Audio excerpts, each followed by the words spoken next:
Hi everyone, Reaction Andy here, and today we have another Renegades tuning preview, this time for exotic armor. But instead of doing this how we usually do it, where I just like have the article right over here and I just kind of read it at your face, I actually want to hop in game and just kind of show what these exotics do right now, because I feel like it might be a little bit easier to visualize or like get a read on some of these changes if we actually can see something in front of us in terms of like what the exotics actually do right now. So smash cut. Okay, so first up, Hunters, we're going to start with you. Graviton Forfeit is first up on the list. What does Graviton Forfeit do right now? It increases the duration of any invis effects. While you're invis, your melee recharges faster, your weapons reload faster, and your class stat is greatly increased. It's old sandbox. It is from another era of the game where this had a bit more value in maybe like a Grandmaster type situation. I'm talking early Grandmaster. Then Omnioculus came in, which is also getting an adjustment, and kind of took over that support invis role. So yeah, right now it's more for your solo stuff and kind of wandering around in the middle of gameplay, but otherwise pretty unremarkable, especially due to how many different ways there are to go invisible, right? So Bungie over here says, was once a workhorse exotic in D1, has struggled to find value in D2, especially after Void 3.0. We've shifted this exotic to a kill streak, invis streak exotic that charges up your neutral game as you fade in and out of invisibility. Hi, Bram. So now, what is it going to be doing? Now grants improved grenade melee and class ability recharge rates for a moderate duration, which I'm assuming to mean somewhere in the 10 to 15 second range.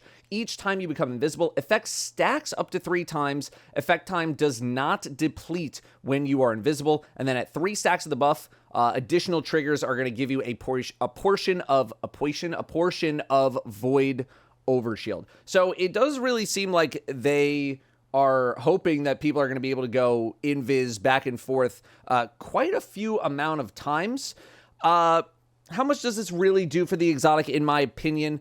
You know, I mean, it's definitely a buff. Like, let's not pretend it's not a buff, right? But I do think it really depends on the regeneration rates of your abilities, all that kind of stuff. But it is still very much a more solo-oriented effect. It's something that I think a lot of people would maybe use in a solo op situation or something like that. Something where you can kind of take your time, because in group play, you know, you don't really have the luxury that much of going invisible and then just staying invisible at your leisure while your teammates just like wreck face, right? Unless you're in a situation where you need to go revive them or something like that, okay, but you know, as we said, there are other ways to make that happen. Although, like, really, we have been in an offensive meta for an incredibly long time now. Defense is just not really needed. Support's not really needed that much in the game outside of like maybe a couple of activities and like maybe contest mode raiding. You know, death does not really have that much consequence in the game in pretty much all activities. And then you look at something like, you know, Ultimate Avalon, right? And it's like, why is everyone afraid of that? Oh, it's because you can't die. Death actually has some amount of an impact, so you need to play a little more careful. So yeah, I think that's part of the reason why we haven't really seen too much of Graviton Forfeit around. Even like Omnioculus has kind of been like crept out of the game in favor of a lot of more offense and offensive capabilities. So it is a nice buff, but I need to see how much energy we're getting. And even then, you know, it seems like if you're not really into the whole invis thing, you know, Hunter just has so many high-powered builds in the game right now. So I don't know. This will appeal to a specific kind of gamer for sure. But for everyone else who's a little more maybe in tune with the game, unless the energy buffs are crazy, I don't know how much this is going to do. So speaking of that invis stuff, next up we have Omnioculus, which was the like hunter invis support exotic for that beginning to mid era of GMs when things were, you know, still pretty tough before this insane offensive meta that we found ourselves in. You gain a second smoke bomb charge and have damage resistance while invisible. When you make an ally invisible, they get damage resistance while they are invisible, and then you get some melee energy. Usually you combine this with something like Trapper's Ambush to do your dive bomb and make your team invisible very, very quickly and then be able to get out. Or you could just go up, revive somebody, and then throw your smoke bomb on both of you, and then you can both escape very, very easily, right? So what is Bungie doing to try to help this a little bit more? They are adding health and shield regeneration when you trigger Beyond the Veil to your allies. Not you, just your teammates. And this is going to make it so, you can actually support your teammates while they happen to be in danger. It's a little more active as opposed to like, oh, teammate died, let me go revive them, throw a smoke bomb on the ground, we'll both get out, something like that. This is like, oh, teammate's in danger. You could say, hey, I'm coming, chuck a smoke bomb, run up to them, whatever, trigger the smoke bomb, and make them invis. Damage resistance, shields regen, health regens, in the middle of combat as opposed to just waiting for them to die. Which is nice. And would maybe feel a little more impactful if death actually had some amount of consequence in pretty much anywhere in the game. There's only like, what do we said? There's one activity, right? Ultimate Avalon, because you can't revive. And so you can't even really use Omnio for the purposes of going to revive somebody, right? So I would argue that just like this effect hasn't really been that needed, assuming that you play with some relatively coordinated people, right? Maybe if you're in like a LFG situation, you got to try to keep some people alive, or you have to play that defensive role, then yes, Omnio is still kind of carrying that mantle of like being able to quickly get in, get out, revive people safely, and all that kind of stuff. So being able to be a little more active in that support role is pretty fun. It's not something I in particular am doing a whole lot of, but I could see some people being a little more proactive with this thing and trying to help their teammates in the moment, as opposed to just being like, just die, I'll come revive you, or like something like that if you have low res tokens, right? So nice little buff. I don't know how much it's going to move the needle, but at least for the people who like doing this kind of thing, this kind of support play style, now you can be a little more active as opposed to just like waiting for someone to die. Next up, we have Lucky Raspberry, aka the Arc Bolt Grenade exotic. Right now, increases the chaining capabilities of Arc Bolts, damaging enemies with Jolt, Lightning Strikes, and collecting Ionic Traces. Both grant additional Arc Bolt Grenade energy, and your Arc Bolts stun Overload champions. It's a little tame in a build crafting world where hunters can do some absolutely insane things. Not many people are going to be like, yeah, what'd be really fun is if I could just chuck a few Arc Bolt grenades, right? So what is Bungie doing? For Arc Bolt specifically, increased projectile lifetime of the chain projectile. Try that again. Increased projectile lifetime of the chain projectile. This helps hit consistency on moving targets that are near the outer edge of the chain range. Activates 0.1 seconds faster after the initial sweep, so it's from 0.6 now to 0.5, and increase the max chain range of the initial chain from 7 to 10 meters. So you're going to be able to chain it a little bit further.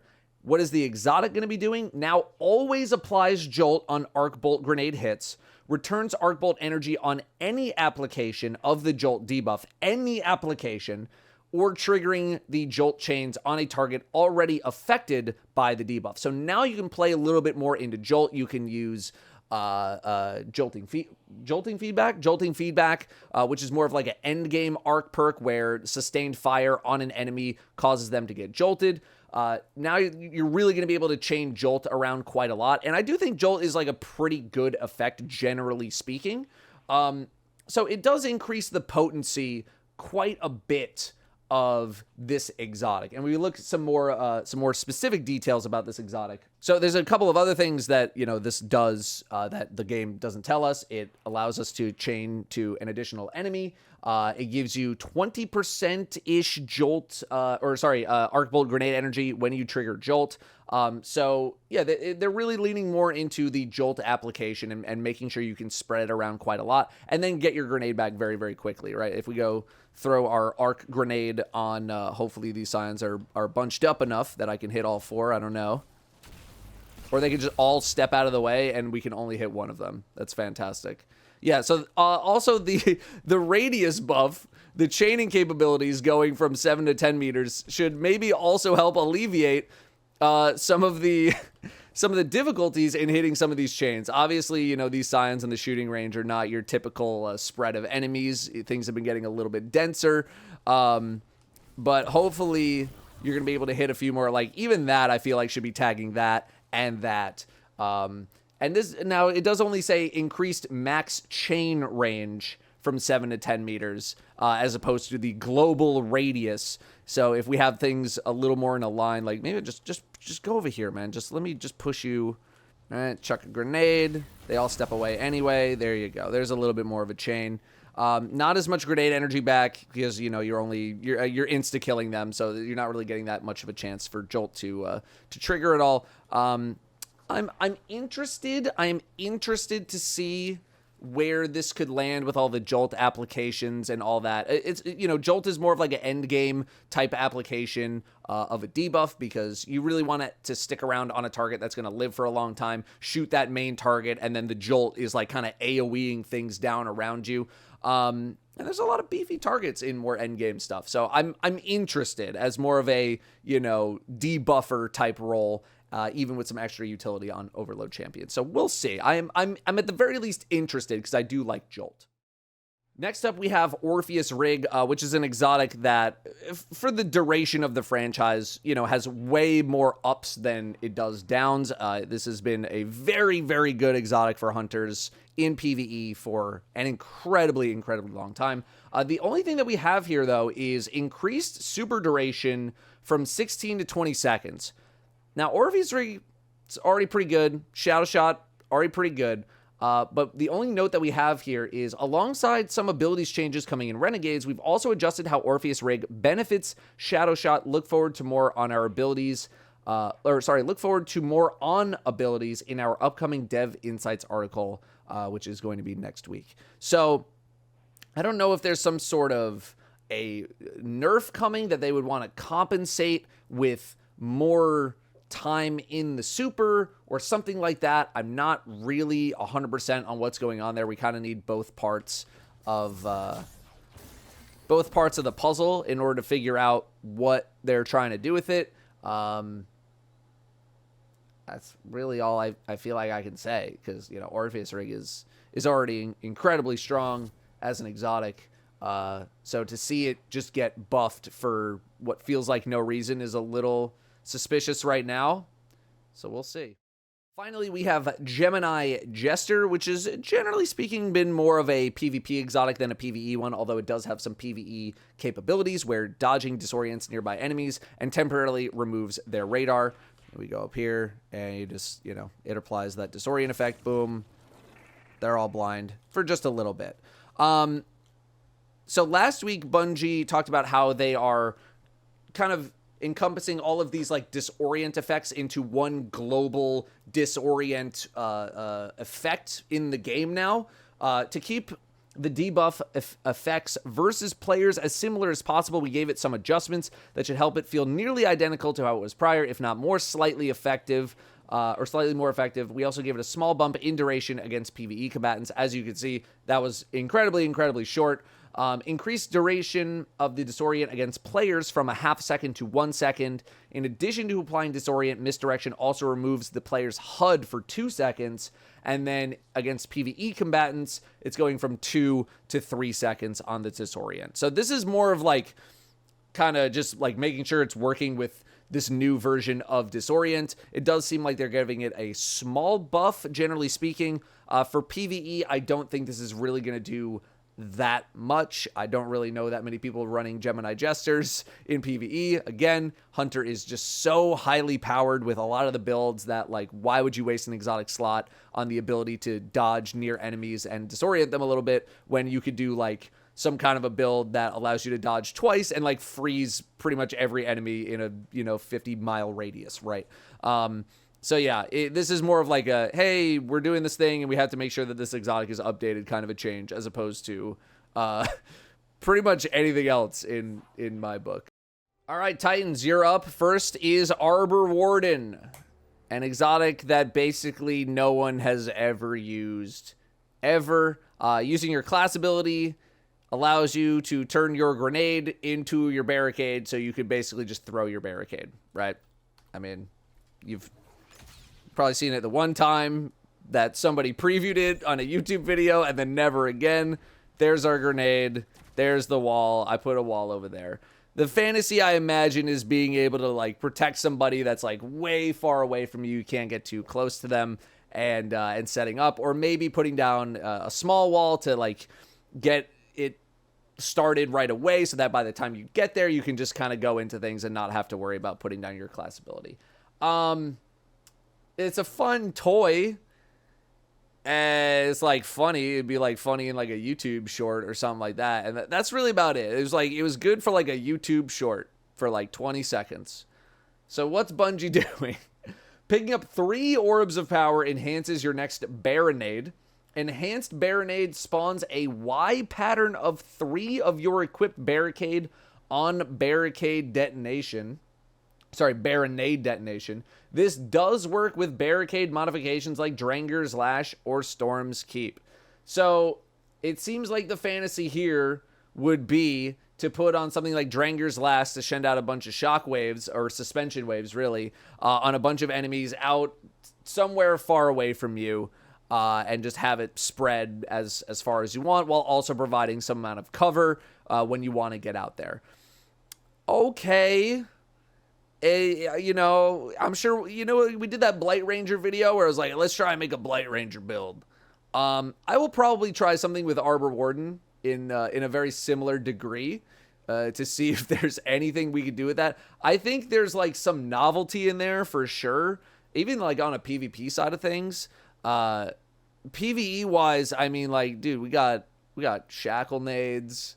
If I really want some suspension with some range, I could just throw the shackle grenade. So it seems like a fun novelty thing. How seriously am I planning on taking it? Really not that much, pretty much at all until proven otherwise. And, I'm skeptical. Next up, we have Dune Marchers, more of a PvP staple in your diet as opposed to any sort of PvE shenaniganery. PvE, this basically did not take off whatsoever. Increases sprint speed. Sprinting builds up a static charge. After melee attacking enemy, that charge will chain damage to nearby enemies. Naturally, Bungie is like, hey, it'd be really good to put on this thing? Bolt charge. And that's exactly what they're doing. With the introduction of Bolt Charge and Storm's Keep in recent releases, we want to expand access to Bolt Charge to other thematically appropriate sources, and Dune Marchers were perfect for it. Yep. Increased maximum chain count from 4 to 7. Each chain hit now grants 2 Bolt Charge stacks, 3 with the fragment, and glaive melees can now also trigger the chain. So it seems like if you are near a large enough group of enemies and you hit them with linear actuator actually enabled, you should hypothetically get full stacks of Bolt Charge to be able to immediately deploy that. Now, that chain, as it is right now, as you saw, not impressive. Really not that impressive in the slightest. And, if we want to take a look at what difficulty am I on right now in here, we are on GM, so we're 25 levels under. And, really, like, that, my problem is just, like, the chain doesn't do any damage. Like, why bother, right? So, hopefully the chain damage maybe also gets some kind of an improvement. But it seems like this is going to be a way to get Bolt Charge really, really quickly. Maybe a way outside of having to just be glued to Storm's Keep, because as good as Storm's Keep is, it's really like the main way that Titans get to interact with something like Bolt Charge. Now, that being said, there's nothing that says it has to be a charged melee attack. So we get linear actuators, bonk, and we still get the application of that. Man, these guys hit hard. Yeah, so, like, the chain damage, I'm like, what are we talking about here, right? Like, I understand you can't maybe, like, allow Titans to be able to, like, chain punch everything to death after, like, a single punch, but it is, like, an inherently risky thing to try to go do, right? So, the chain damage is a little weak.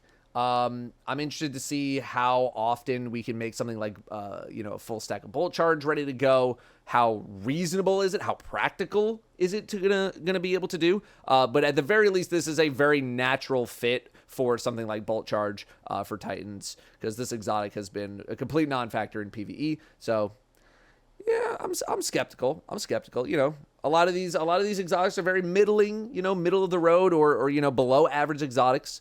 In certain categories. So, I'm coming in with some skepticism. Next, we have Ursa Furiosa. There was a time in this game's life where these were stapled to every Titan's hands if you were going into any kind of somewhat difficult piece of content, because you could just get your Sentinel Shield back so often, and dying was a very large risk. You would die very, very quickly in the olden times.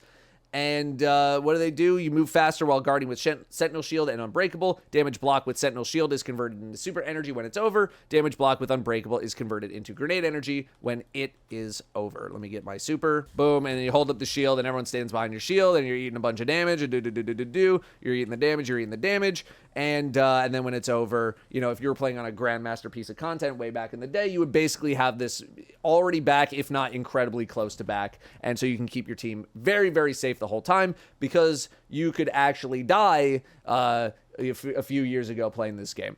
So what is Bungie doing to this thing in a world where offense is king? Quality of life improvements and bug fixes. In particular, the difficulty of an activity scaled how much each absorbed attack scaled the super refund, but not the grenade refund, which made that part of the perk feel weaker in easier content. I would argue who the hell is using Ursa Furiosa in very easy content, but I digress. Should now properly gain super energy if damage is blocked while the player has an overshield. Super energy stored is no longer scaled based on enemy difficulty. Super energy refund meter fill rate is doubled at power activities. Super energy refund meter fill rate is buffed by about 13.6% in minus 40 power activities. So essentially they're giving you more refund on this thing and just making a couple of small changes. Do I think that's going to do that much? No, because we really just don't live in a world where something like Sentinel Shield has as much value as it used to have. Again, outside of maybe some pieces of content that have extinction on it.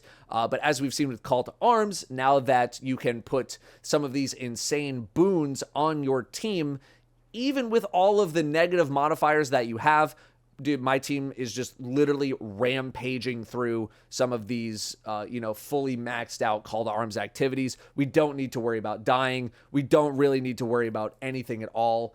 So there's only going to be probably a couple of things where you would even want Ursa Furiosa in terms of a min-maxing situation. If you just enjoy the experience of like being a giant wall, a giant barricade for your team and all that kind of stuff, go crazy. But we're just not really in a state of the game right now where this is needed or important, unfortunately. I would love for defense to matter somewhat in this game again, but we're just so high powered that it just doesn't.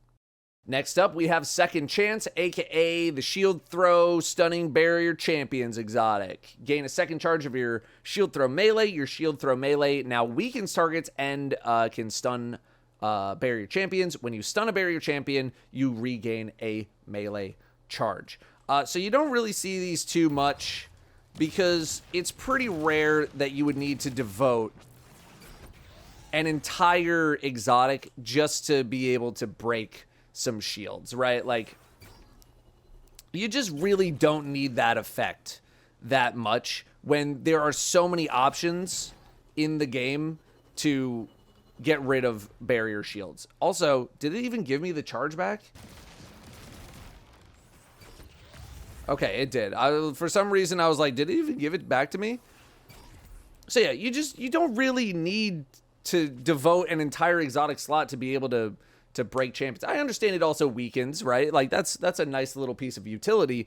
But it's such an overcommit.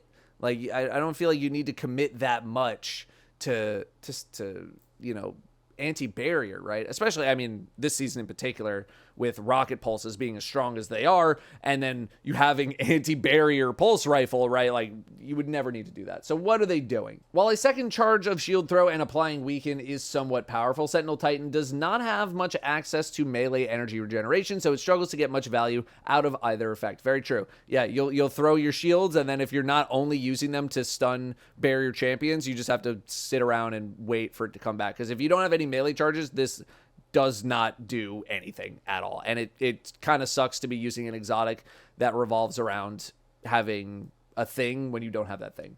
Spawns void, now this is what they're adding. Spawns void breaches on shield throw final blows. Grants shield throw melee energy on picking up any void breach. Okay, so you're gonna, that's kind of your melee energy loop.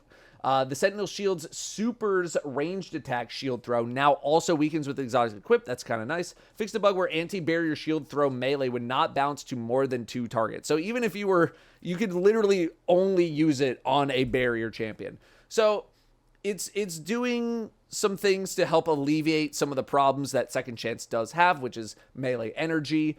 I would argue, though, that this is just like, ever since we got the ability to stun champions in other ways, like this came out with Haunted, right? And then Lightfall gave us the ability to stun champions with other capabilities in our subclasses, right? Like if we go here, you could see Solar with Radiant, and then Unraveling and Volatile rounds, and then Unstoppable is Blinding and Ignition. Like all this came like 2 or 3 seasons after Second Chance showed up. So this didn't even have like a year to try to flourish, and then even when it did come out, it did, like, basically nobody used it. So good buffs. Do I think it's gonna make people use it in terms of like a min-max situation? Probably not. You just don't really need to commit your entire, like, you're just committing everything, your entire being, to be like, I'm getting rid of barrier champions, and you just don't really need to push it that far. Next up, we got Armamentarium. It's had its moments. It's a little plain.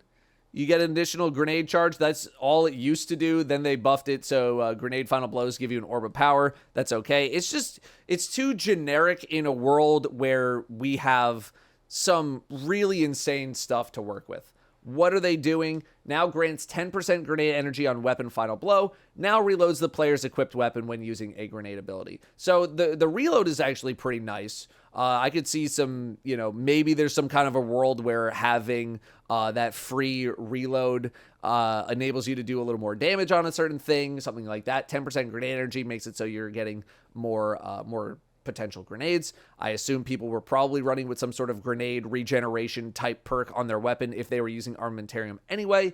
So yeah, it's just like, it's just a very boring exotic that's just been kind of power crept out of the game, because this used to be like stapled to me, like D1 days PvP, 2 lightning grenades that could stick on the wall when they were doing 121 damage a shock or whatever they were doing. Like, it was great. And I would argue that it's also still somewhat relevant maybe in PvP to a very small degree, although really no. This is just for people who just don't really want to think too much. You're just like, just give me another grenade, whatever. So yeah, it's a nice little buff for an exotic that has been in the low mid to mid tier, and mid tier is honestly pushing it.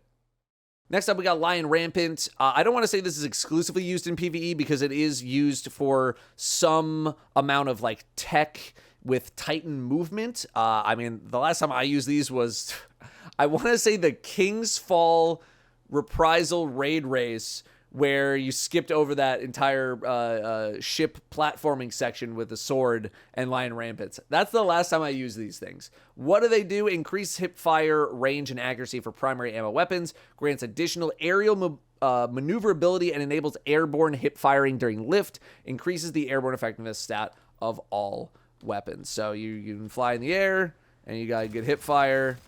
You can kind of stay up here and do whatever, and then you come back down. What are they adding to it? You can now shoot while in ADS, while in lift. So if we're here, we're shooting. The moment we kind of aim, we just start falling down here, right? As opposed to just hand up. We're still floating. The moment we aim, we fall down. Now you're going to aim, you're not going to fall down. Interested to see what that does with PvP stuff. I'm barely even touching PvP, much less doing some insane movement tech when it comes to Titan. So you might want to consult your local PvP expert on that one. But that is what it's allowing you to do in the update. Finally, Titans, you have Peace, keepers. So these actually are quite important in raiding right now for Titans, as their main strategy revolves around using Antedate with target lock and Peacekeepers in order to generate insane amounts of super energy while using Finality's Augur as a sort of like anarchy-style damage over time thing. Not too much of an increase happening to Peacekeepers right now. They're increasing the mobility bonus from 25 to 30. They're equalizing the mobility bonus with other exotics and mods that grant increases to mobility, so very, very slight change there. They also accidentally removed a fan favorite hidden interaction from this exotic when we corrected an audio issue during Edge of Fate. They have re-added this interaction to the ability to swap load SMGs. Right now, what does this thing do? You can shoot your SMG. The longer you stay on the target, the more damage it'll start to do. Obviously, this is not doing that much. It's not scaling that much. But we can see with something like target lock on this thing, this is where you're really getting your juiced up super regeneration. Right, you can kind of see the meter moving, and then you also have rewind rounds on it. So here we can just kind of swap back and forth, if you wanted to do that. I like doing the swaps. I like trying to be able to time, when my rewind rounds is going to cut out. Swap back to here. We're reloaded. Keep shooting, and I mean, look at my super energy, right? So, Peacekeepers are already pretty good for PvE purposes. They're just getting the slightest of adjustments. Okay, Warlocks, you are up, and we're talking about Nothing Manacles first. There's actually several layers that we got to look at here for scatter grenades, because there's been a lot going on. There's a lot of different effects that can stack on top of each other. So Nothing Manacles, just by themselves, you gain an extra scatter grenade charge and enables tracking for scatter grenade projectiles. So what does a scatter grenade look like with just nothing? Is this.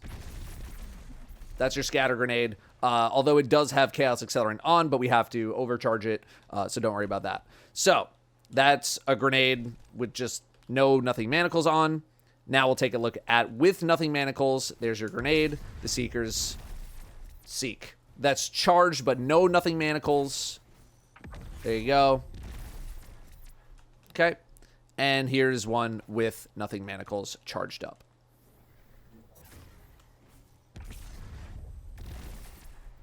There you go. So a lot of different things going on here. Scatter grenades also had some adjustments in a patch that I wasn't around for, which I will go over. Reminder of the adjustments made to charge scatter grenades. Charged grenade now creates 4 more Seekers. Increased charged Seeker damage versus combatants by 25%. Improved charged Seeker tracking versus combatants. And increased charged Seeker lifetime. So that happened about a month and a half ago. I was not around to cover it. So what does Bungie have to say about Nothing Manacles? Charged and Nothing Manacles enhanced scatter grenades have been an awkward spot for some time due to how much slower they deal damage in comparison to the base grenade. We've made some adjustments to alleviate some of these inconsistencies. Additionally, Nothing Manacles has gotten a new perk that lets you cascade your scatter grenades and grant some deserved value when paired with Chaos Accelerant. So, what is it also getting now? On the exotic armor, now spawns additional scatter seekers on scatter grenade kill, and this effect can chain. So it's creating this chain reaction. I'm hoping maybe somewhat similar to, if you guys saw that, my most popular YouTube short with Necrochasm, where Necrochasm kept exploding, which caused a kill on an enemy to cause them to explode, to kill an enemy to cause them to explode, and it just changed for like 30 seconds. I'm wondering if something like that is now going to be possible with Nothing Manacles. Nothing Manacles have had definitely a few moments over the history of the franchise, and I know scatter grenades are somewhat of a PvP menace, or they used to be somewhat of a PvP menace. So now PvE wise, I'm interested in building a little bit more into scatter grenades. I do like scatter grenades. A lot of my Void Warlock time has been spent on Briarbinds and my Touch of Malice build, which we are going to talk about Briarbinds next. So yeah, scatter grenades, charged scatter grenades, got a nice buff a little while ago, and now you can hopefully create this sort of chain reaction. And with all these activities that are like pretty enemy dense, I wonder, how much potential there is to see some really, really insane chains. In addition to the fact that this is it's a simpler build, right? It's charge up your grenade, throw it, and watch it chain all over the place. It's not as complex, but it still has a lot of that flashiness that I feel like some people like to have. Next up, we have Briarbinds, which is the exotic that I've probably used the most in terms of any sort of void setups. Your void souls have a longer duration. They also gain escalating damage and durability as they defeat targets. You can retrieve your void souls by interacting them, allowing them to be redeployed. So I did really like this with the Child of the Old Gods aspect. I mean, you need Child of the Old Gods in order to do it, but you send a little dude out there, they start dealing a bunch of damage, a bunch of AoE, you get a bunch of benefits. Then when they're dead, you just go pick it up, you shoot something else, and there it goes, and, hopefully it kills something else. I already thought this exotic was pretty good, but Bungie says it struggles to scale into higher difficulty content because it requires kills and not just time or hits or duration or whatever. We've made some adjustments to help build to its maximum benefit quicker and also give a bit more value earlier in its gameplay loop. It now needs fewer kills to max out the Briarbinds Void Soul damage bonus, decreased to 4 from 6. And additionally, Briarbind's Void Soul now does more damage based on the amount of time it has been deployed on a target, up to 30% more damage after 10 seconds. Yeah, I'm okay with that. I mean, I usually use, it's kind of more of like a pub stomper build. Let me see if I still have it. Yeah, I got rid of it. This was more of a like pub stomper build, where I just didn't, I wanted to use more of like a gun oriented thing, but I knew that it wasn't going to have like that much potential in more end game content. So I did really like throwing on Touch of Malice Briarbinds, for all the health regeneration and all that kind of stuff. I could use Empowering Rift, which is now even better. They buffed that a while ago. So as a Briarbinds enjoyer, yeah, I'm very into it. I do think Briarbinds is pretty good as far as Void Warlock exotics go. I do like the Touch of Malice build that I came up with a little while ago. So that's pretty nice. And the Void Soul now doing up to 30% more damage after 10 seconds. I mean, this thing lasts so long, right? You deploy it, it can just sit there for a while. In low to mid tier content, it's probably going to get enough kills that you can walk over, go grab it. It sticks around for 25 seconds on you when you first grab it up. And you can have multiple of these things deployed at once as well. So it kind of creates this fun mini game of like pick one up, send it over there, check on your second one, go grab that one, toss it somewhere else, while you're just like dealing insane Touch of Malice damage to a bunch of other targets, right? So I like the mini game aspect. I like that it's a lot. It's also somewhat gun oriented as well. So yeah, nice buff, nice little buff for Briarbinds. Next up, we got Stormdancer's Brace, and I don't know many people who have used Stormdancer's Brace because it's directly tied to Stormtrance, and Stormtrance is really not that great. There's a reason everyone's been on Chaos Reach for an incredibly long time. Each target you defeat with Stormtrance increases the damage you deal with it and refunds super energy when your super ends. When Stormtrance is active, Ionic Blink has a reduced cost. So as we literally just talked about with Briarbinds, Bungie's like, okay, so like in more endgame stuff where kills are harder, this sucks because you're not getting as many kills and the duration of the super is actually not that long at all. And it's just generally a weak super. So now they are making it so you need 30 hits to cap out the damage instead of getting a bunch of kills. When Stormtrance is equipped, now grants Bolt Charge for arc ability hits when amplified. That's like a separate thing that it's getting. But Stormtrance damage bonus now builds on hits instead of kills. Increased max count to compensate. Now needs 30 hits to cap. Top end damage bonus is unchanged. Definitely gives it a bit more life. But again, Stormtrance and this exotic, like, Stormtrance needs to be hot. If Stormtrance is hot, then Stormdancer's Brace could potentially be hot. But because Stormtrance is just itself not really that spectacular, Stormdancers is not going to really see that much use either. I do think this is a step in the right direction for it, but I think we need to see if they're going to do anything to Stormtrance to see if it can bring some amount of life to anything that isn't Chaos Reach on Arc Warlock. Because Chaos Reach, we had episode 3, it was going crazy with the Geomax Stabilizer buff that it got, and then it got nerfed down because it was absolutely ridiculous. Even still, it's like probably pretty good. We're just not in that kind of season right now. So yeah, it's good. I don't know how good it is, but it's technically good. technically speaking, this is good. Next up, we have Mataiodoxia, which is a mouthful, and what it does is also a mouthful. Targets damaged by Arcane Needle emit a suspending detonation when defeated. Landing multiple Arcane Needles on the same target immediately triggers a larger and more powerful detonation. Defeating suspended targets gives you melee energy, and your Arcane Needles are strong against barrier champions. What are they doing to it? Absolutely nothing that has to do with any of the things that I just said. What are they doing? Warlocks have long asked for a super damage increasing exotic alongside the likes of Ursa or Nighthawk. We believe that this is less interesting as an effect for a brand new exotic, and that we can instead offer this as a new piece of a pre-existing one. Instead offer this as a new piece of a pre-existing one. After all, what is Needlestorm but a bunch of supercharged arcane needles? P.S. Look for more on Needlestorm in the upcoming Renegades ability tuning article, which again is coming next week. Hitting a target with 5 Needlestorm super projectiles now will also activate the suspending burst. The burst caused by the super deals radically increased damage to all targets in the radius. This burst should allow for Needlestorm to feel like a damage contender with the likes of Curus Thunder Crash. Here's the thing. Needlestorm's already really good. Like, top-end PvE teams are using a lot of Strand Warlocks. Dude, even my team back in the Vow of the Disciple raid race was stacking a bunch of Warlocks because Needlestorm was so crazy.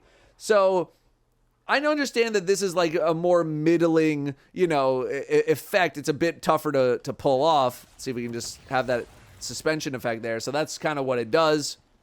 We'll get our charges back and we'll just hit the champion now. Wait for that to wear off. Boom, boom, boom. Right. That's what it normally does. And now they're making it so when you do your super, it's also going to trigger that big suspension explosion and deal a lot of damage on top of that. So Needlestorm already pretty good, already quite potent, and now they are giving it even more juice with this thing. So I do suspect that people will be putting on these robes come Renegades for some high damage requirements.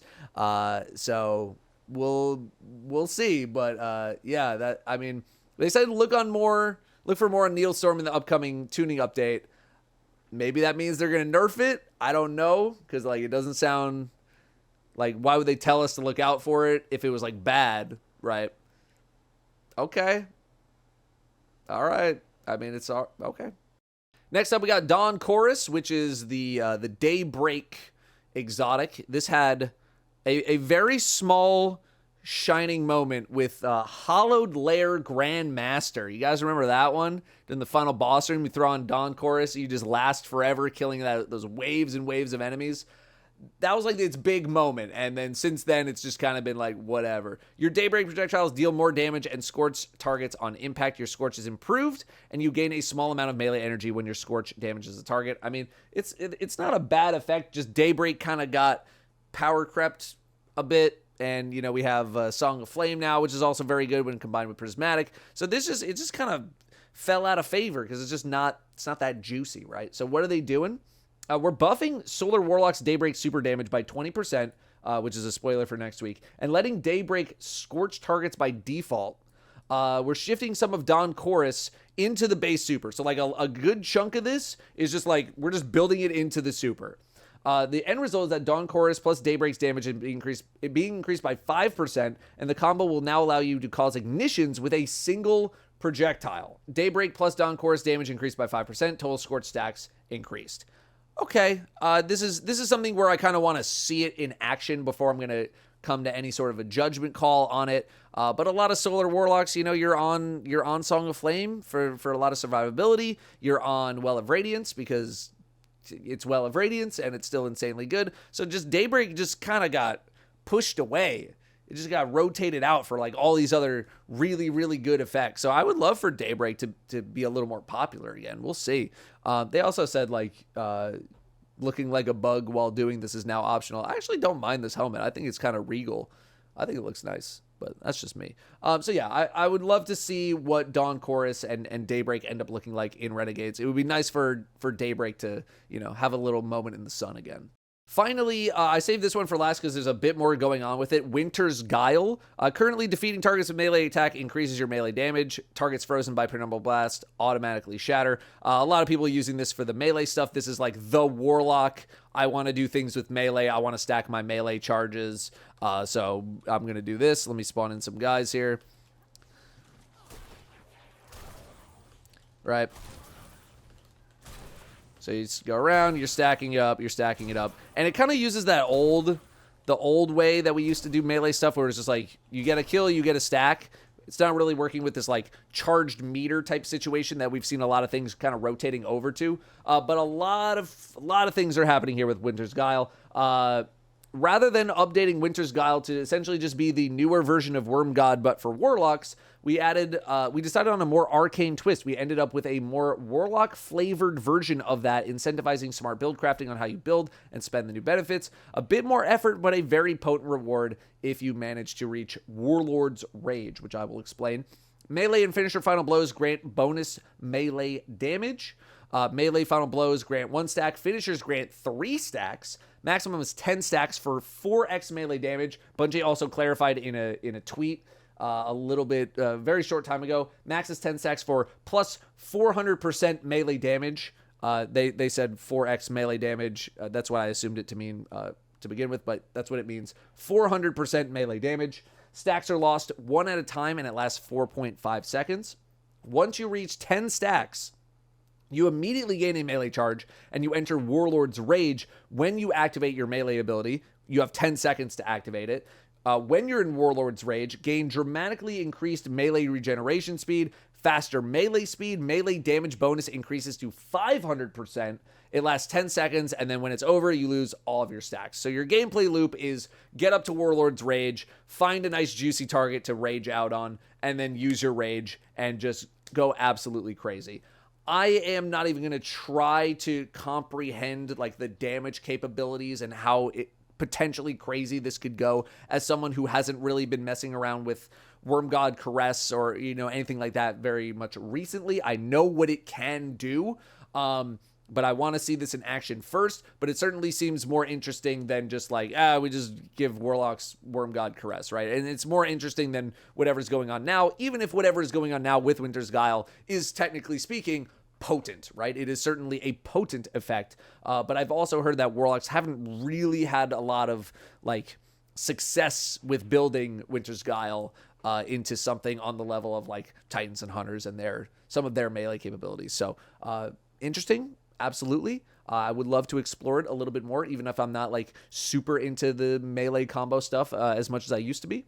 But that's what they're doing to Winter's Guile. And that's what they're doing to all of these exotics in Renegades. That's it. Hopefully this format was like a little better. Let me know just how the format was. It might make for a longer video, but at least you can kind of get a visual of like what's happening now versus what's going to happen in Renegades. Let me know how you feel about that. Let me know how you're feeling about some of these changes. I know a lot of these exotics are kind of middling, some of them. Briarbinds, is pretty good. Mataiodoxia is going to be probably pretty crazy now. Dawn Chorus, I'm very interested in seeing what's going on here. Nothing Manacles as well. Titan, I don't think had too many super insane things. We might meme it up with Arbor Warden. And then Hunter, Lucky Raspberry, I'm also somewhat interested in exploring. So, yeah, a lot of these were very middle of the road, if not worse. So, definitely could use some love. Not all of them are going to see, insane spikes in their usage, but it's certainly better than nothing. Let me know how you're feeling about it. Thank you very much for watching. Sorry, this is probably pretty long. Thank you for watching. I'll see you next time.